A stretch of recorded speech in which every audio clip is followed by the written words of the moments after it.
นี่กะบลากะมีภารกิจเนาะมีนัดกับทางอันสาวคู่พี่น้องเนาะผู้ที่เพิ่นสอนเนาะ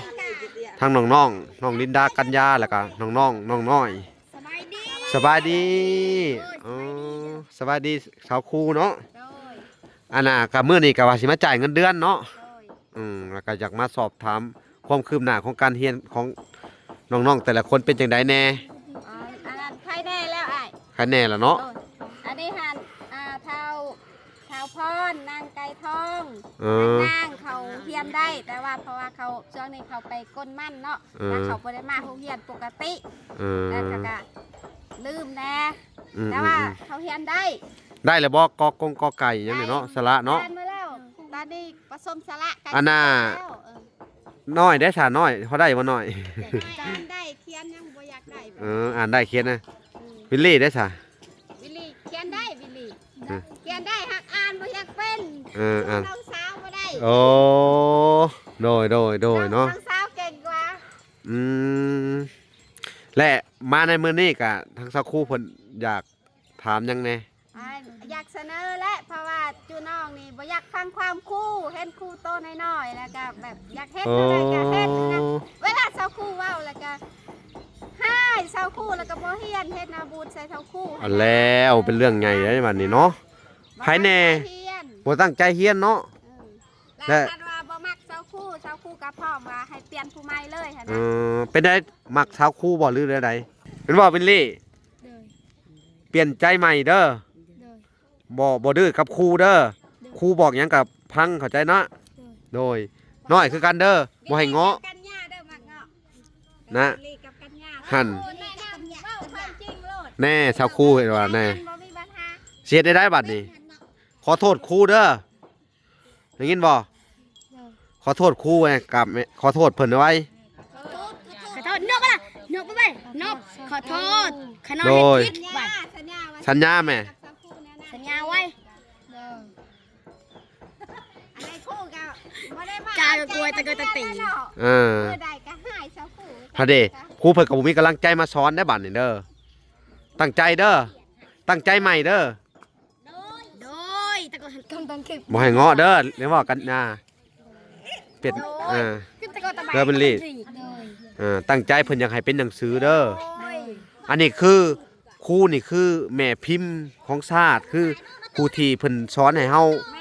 เป็นแม่ผู้ที่2แหละทำนี่บ่ต้องไปคิดว่าอันนี้บ่แม่นแม่คอยบ่แม่นพ่อคอยได้คอยบ่ฟังดอกโดยบ่อยากให้นักเรียนคิดแนวนั้นให้คิดว่าอันนี้ก็คือแม่ผู้ที่2แม่ให้กำเนิดเลี้ยงดู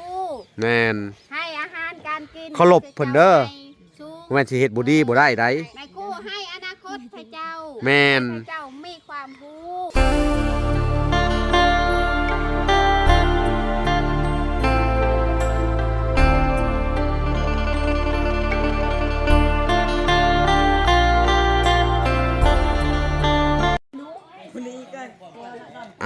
โอเคพี่น้องเอ้ยเนาะกับสบายดีพ่อแม่พี่น้องเนาะเบิดสู่คู่สู่คนพี่น้องเอ้ยเนาะก็ยินดีเข้าสู่ช่อง YouTube เบาละสายบุญคุณธรรมคือเก่าพี่น้องเอ้ยเนาะเช่นเก่าเช่นเคยพี่น้องเอ้ยเนาะทักทายสบายดี FC ทางฝั่งไทยและ FC ทางฝั่งลาวและ FC ทางต่างประเทศนำเด้อพี่น้องเอ้ยเนาะที่รับชมเบาละอยู่มื้อนี้ก็เบาละก็มีภารกิจเนาะมีนัดกับทางอันสาวคู่พี่น้องเนาะผู้ที่เพิ่นสอนเนาะทั้งน้องลินดากัญญาแล้วก็น้องน้อยสบายดีสบายดีสาวคู่เนาะอันน่ะก็มื้อนี้ก็ว่าสิมาจ่ายเงินเดือนเนาะแล้วก็อยากมาสอบถามความคืบหน้าของการเรียนของน้องๆแต่ละคนเป็นจังไดแน่อันนั้นใครแน่แล้วไอ้ใครแน่ล่ะเนาะอันนี้หันเท้าพรนางไก่ทองนางเขาเฮียนได้แต่ว่าเพราะว่าเขาช่วงนี้เขาไปก้นมั่นเนาะแล้วเขาบ่ได้มาเขาเฮียนปกติแล้วก็ลืมแน่แต่ว่าเขาเฮียนได้แล้วบ่กอไก่ยังเนาะสระเนาะมาแล้วตอนนี้ผสมสระกันอันน่ะน้อยได้สาน้อยเขาได้บ่น้อยอ่านได้เขียนยังบ่อยากได้อ่านได้เขียนนะวิลลี่ได้สาวิลลี่เขียนได้วิลลี่เขียนได้หักอ่านบ่อยากเป็นอ่านน้องสาวบ่ได้โอ้ โดยเนาะ ทั้งสาวเก่งกว่า อืมและมาในมื้อนี้ก็ทั้งสักครู่เพิ่นอยากถามหยังแน่ อยากเสนอและเพราะว่าจูน้องนี่บ่อยากฟังความครู่เห็นครู่โตน้อยๆแล้วก็แบบอยากเฮ็ดอะไรก็เฮ็ดนะเวลาเซาครู่เว้าแล้วก็ให้เซาครู่แล้วก็บ่เฮียนเฮ็ดนาบูดใส่เซาครู่ อันแล้วเป็นเรื่องใหญ่เลยบัดนี้เนาะไผแน่บ่ตั้งใจเฮียนเนาะ แล้วคันว่าบ่มักเซาครู่ก็พร้อมว่าให้เปลี่ยนผู้ใหม่เลยหั่น เอ นะ เป็นได้มักสาวครู่บ่หรือใดบ่เป็น เป็น ลิ อะไรคือว่าเฮ็ดใส่เซาครู่แทน เป็นอะไรในครูเพิ่นก็ ตอบ ฮะ ชื่อ มักเซาครู่ ฮะ มักสุ มัก เออ คันมักแล้วสัญญากับเซาครู่ เอ บ่ อ เฮ็ดนิสัยเก่า หนูเฮ็ดนิสัยเก่าเด้อทาพร สัญญาบ่นบสัญญาบ่ สัญญา ขอโทษนบขอโทษว่าบ่ขอโทษก็ได้สัญญาว่าสิบ่เฮ็ดคือเก่า บ่เฮ็ดคือเก่าตั้งใจเฮียนอีกเด้อ ใจเฮียน เพราะว่าทั้งอันผู้ใหญ่ที่เพิ่นออกเงินให้ทุกเจ้าเฮียนนี่เพิ่นก็อยากให้ทุกเจ้าเป็นหนังสือเด้อเพิ่นก็บ่ได้หวังอีหยังจากทุกเจ้าได้วิลลี่เด้อเข้าใจนะเห็นบ่ว่าพรนี่บ่มาโรงเรียน มาปกติเด้อโดย จะสัมภาษณ์เลยตั้งแต่น้องลินดาหั่นนะ เออ เปลี่ยนผู้บ่หรือว่าแนวใด ลินดาเด้ เปลี่ยน เพราะว่าเจ้าหาวัดจันทร์นี่ต้องไปเฮียนห้องพุ่นอยู่แล้วเนาะ ได้แล้ว ผู้ใหญ่ อันน่ะกันยาก็สิไปน้ำเอื้อยแม่นบ่โอเคเฮียนเก่งแล้วเนาะ ได้ ได้แล้วไปห้องใหญ่เลยเนาะ เขียนได้ จ้า อ๋อ มาเจอ เขียนได้เรียบร้อยแล้วเนาะ เขียนได้ วิลลี่เด้วิลลี่ก็เขียนได้อยู่บ่ เขียนได้หากอ่านยังบ่ทัน อ่านเท่าได้เฮียนต่ออยู่นี่เด้อเป็นอะไรอัน เยาวกันคือ อยากไปเขียนอยู่พูดคือกันว่ะ อยากไปเฮียนอยู่พุ่นบ่ โดย บ่อยากเฮียนน้ำครูบ่ ว่าให้เพิ่น เฮียนตะแลงเนาะอ๋อ เรียนคือเก่า ครับ ให้น้องไป เขาอยากไปกับไปน้อยเด้อยากไปพุ่นเนาะ น้องกันย่านี่น้องกันย่าเท้าลูก กันยาได้ซะ เป็นอะไร อยากไปเนาะ รียว่สาวครูหั่น อยากเฮียนน้ำใส่ครูบ่ ว่า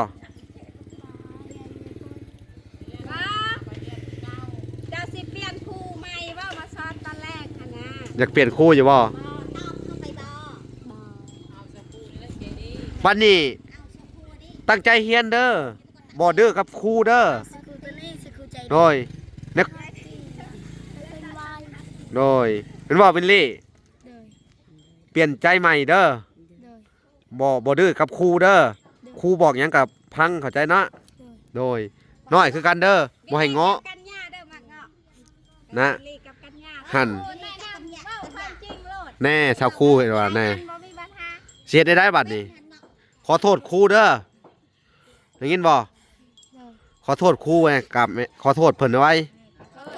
ขอโทษนกอะไรนกไปไปนกขอโทษขนม โดย พิษ สัญ บั ญา ด สัญญาว่า สัญญาแม่ กับสาวครูแน่ๆ สัญญาไว้ อะไรคู่กับบ่ได้มา จ่ายกับกล้วยตะเกิดตะตี เออ เมื่อใดก็หายสาวครู พอดีครูเพิ่นก็บ่มีกำลังใจมาสอนได้บัดนี้เด้อตั้งใจเด้อตั้งใจใหม่เด้อ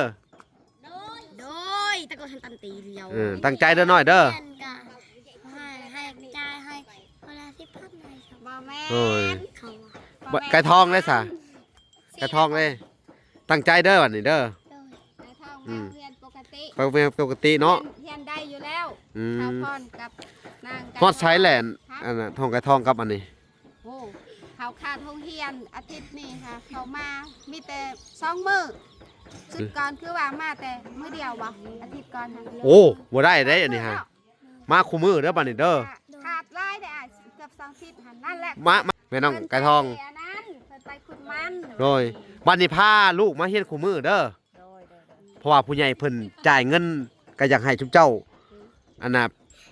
เฮียนหนังสือหรือว่าอยากให้ลูกเจ้าเฮียนหนังสือเข้าใจบ่บัดนี้บ่ให้เฮ็ดคือเก่าเด้อ3 โมงนะฮะพาลูกมาปรับโลด อืม ปะ โดย ใจเปลี่ยนใจสิ่งที่สาวครูบ่มากที่สุดคือหนึ่งเวลาสาวครูมาและเฮ็ดนาบูดใส่สาวครู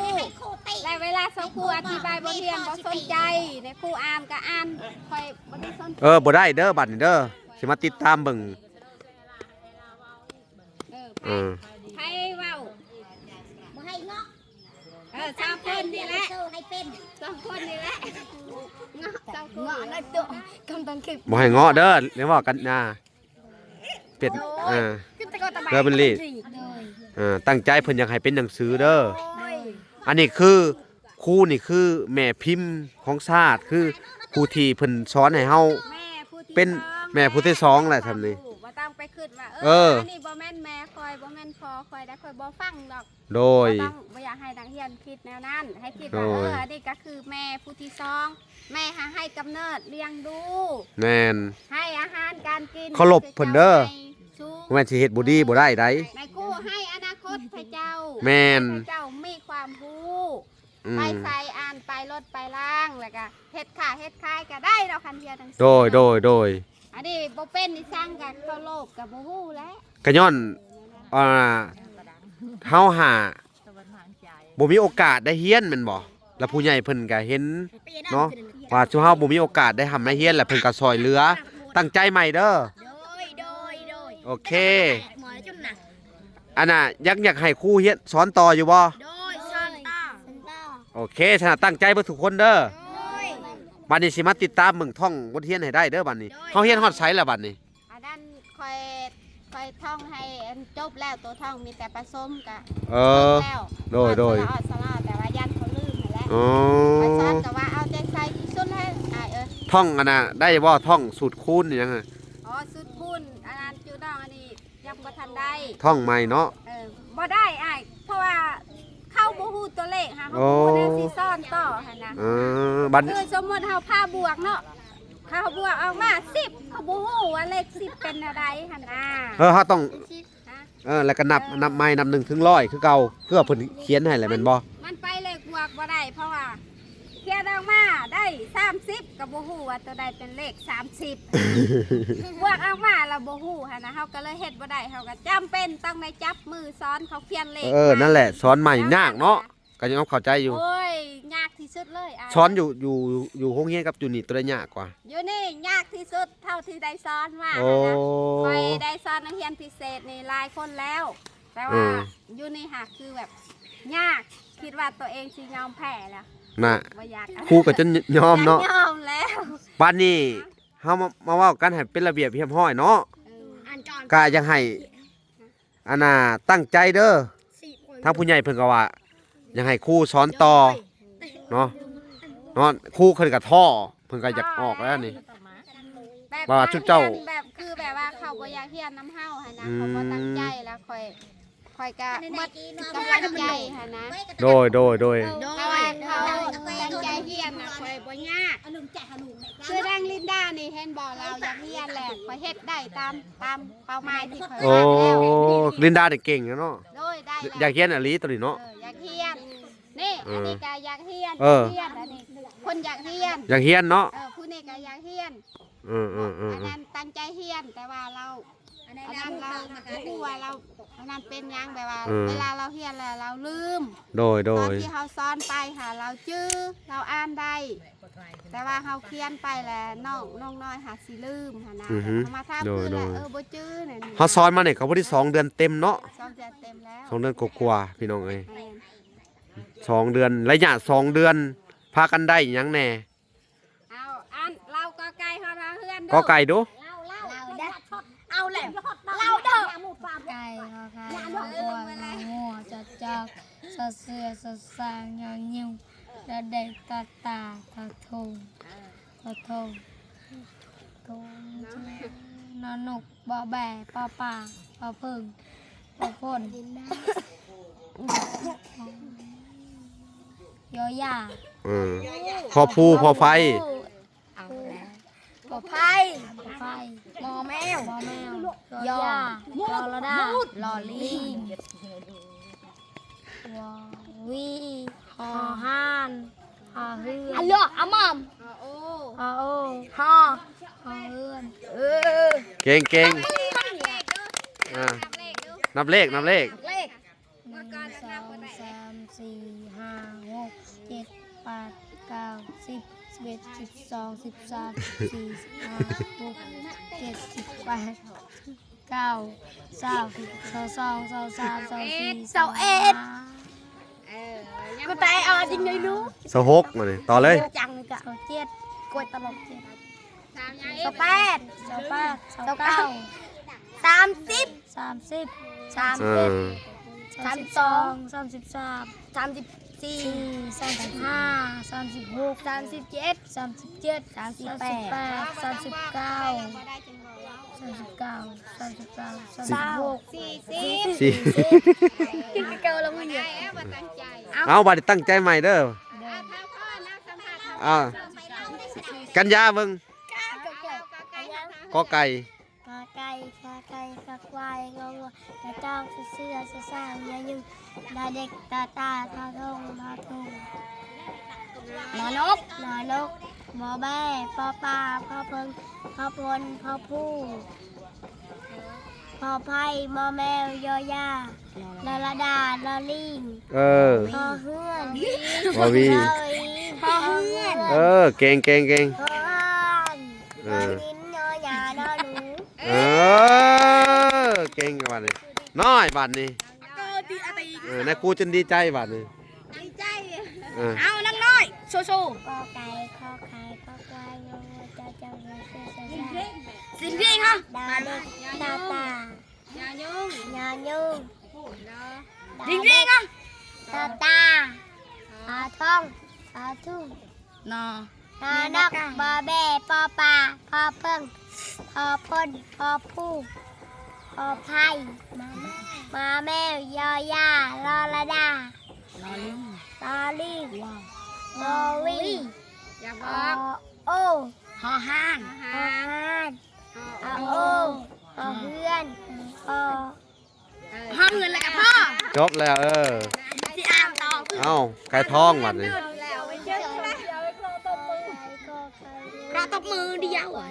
จอเสือจิซาอันคือห้างจิอยู่ แน่ ยุ่งจอเจ็บจอตาจอตุ้ง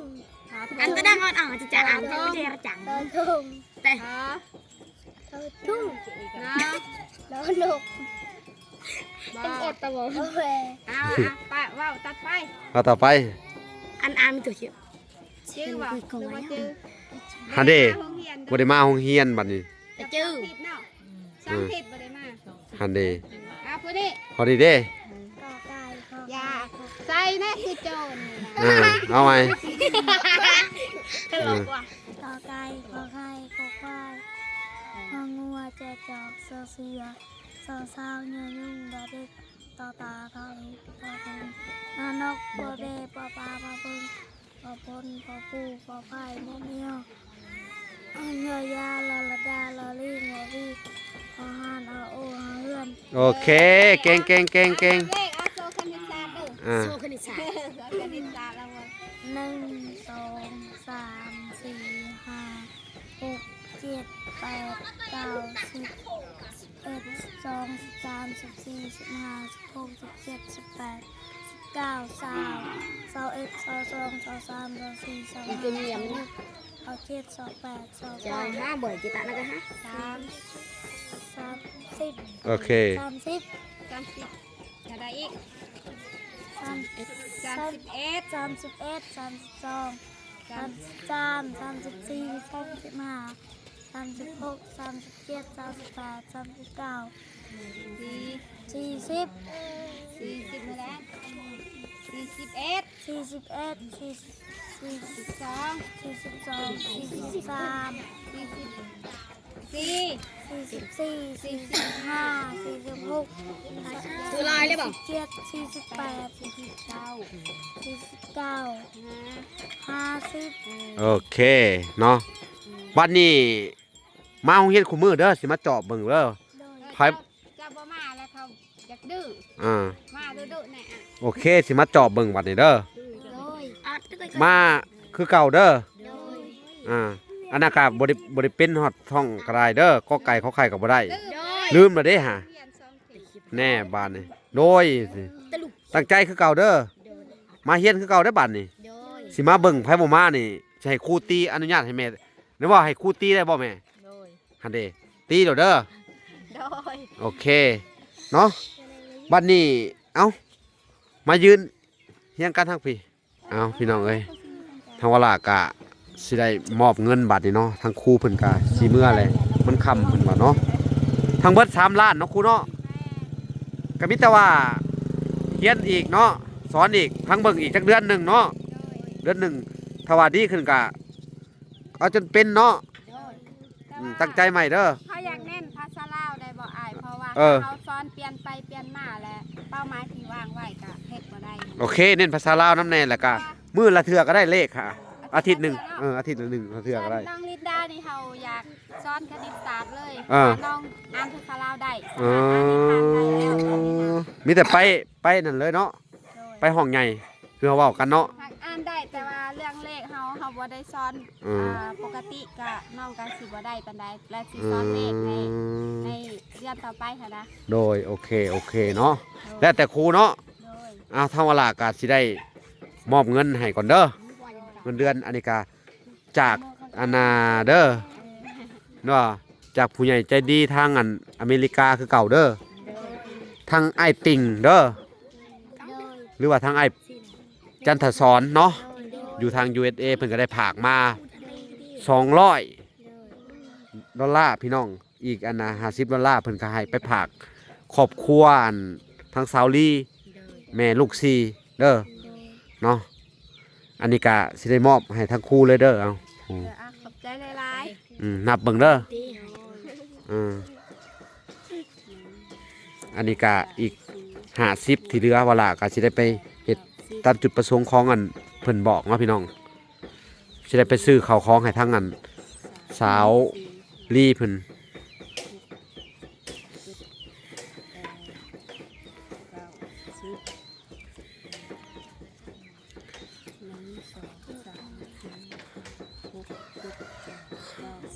ขอบใจหลายๆ โดยเอา ให้เพิ่นอยู่ดีมีแรงเด้อ โดย ให้สุขภาพแข็งแรงแล้วก็เฮ็ดหยังก็ให้ร่ำให้รวยเด้อ สาธุเอา ขอบใจหลาย โดยเอาโอเคเนาะขอบใจครูกันเด้อสู่มาเพื่อเด็กๆเนาะก็มีแต่ว่าน้องๆเพิ่นต่อไปนี่ก็มีแต่เปลี่ยนใจใหม่เอาใจเก่าคือว่า เปลี่ยนใจใหม่เอาใจใหม่ เปลี่ยนใจเก่าเอาใจใหม่